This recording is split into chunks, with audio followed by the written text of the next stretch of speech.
میں نے قرآن کھولا، اللہ سے معافی مانگی، یا اللہ معاف کر، بہت رویا، پڑھتے پڑھتے اللہ سے معافی مانگی، اللہ کریم نے مجھے شفا دے دی۔ میں پھر گناہ میں پڑ گیا، پھر شیطان کے پیچھے چل پڑا، تھوڑے عرصے بعد پھر بیمار ہوا، ڈاکٹروں نے کہا نہیں بچے گا، میں نے پھر قرآن اٹھایا، روتے روتے پھر اللہ سے دعا مانگی، اللہ قرآن کے صدقے بخش دے۔ اللہ نے پھر کرم کیا، مجھے شفا نصیب ہو گئی۔ اے منصور میں پھر باز نہیں آیا، جب شفا ملتی تھی تو گناہ کرتا تھا، بیمار ہوتا تھا تو توبہ کرتا تھا۔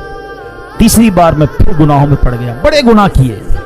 اب جب پھر اللہ تعالیٰ نے بیمار کیا، پھر میں پریشان ہوا، اب قرآن اٹھایا تو قرآن کا ایک لفظ میری زبان سے ادا نہیں ہوتا، میری زبان پر لاک لگا دیا گیا ہے، میں قرآن نہیں پڑھ پا رہا ہوں۔ اللہ کی بارگاہ میں نے کہا یا اللہ تو مجھ سے سخت ناراض ہے، اے اللہ مجھے معاف کر دے۔ کہتا ہے منصور مجھے غیب سے آواز آئی کہ جب تو بیمار ہوتا ہے تو توبہ کرتا ہے، جب تندرست ہو جاتا ہے تو گناہ کرنے لگ جاتا ہے، جب تکلیف میں مبتلا ہوتا ہے تو اللہ کو یاد کرتا ہے، روتا ہے، اور جب اللہ پاک تجھے نجات دیتا ہے تو پھر گناہوں میں پڑ جاتا ہے۔ کیا تجھے موت کا خوف نہ تھا؟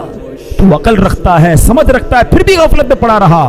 تو نے کتنی بار اللہ سے وعدہ کیا مگر ہر بار تو نے وعدے کو توڑ دیا۔ حضرت منصور کہتے ہیں وہ بتاتا جا رہا تھا، روتا جا رہا تھا، اور جب کہتے ہیں میں تو اس کے پاس سے اٹھ کر چل گیا کہ اس بندے کا اور کیا ہو سکتا ہے۔ میں جیسے ہی دروازے کے باہر نکلا اس بندے کا بغیر کلمہ پڑھے انتقال ہو گیا۔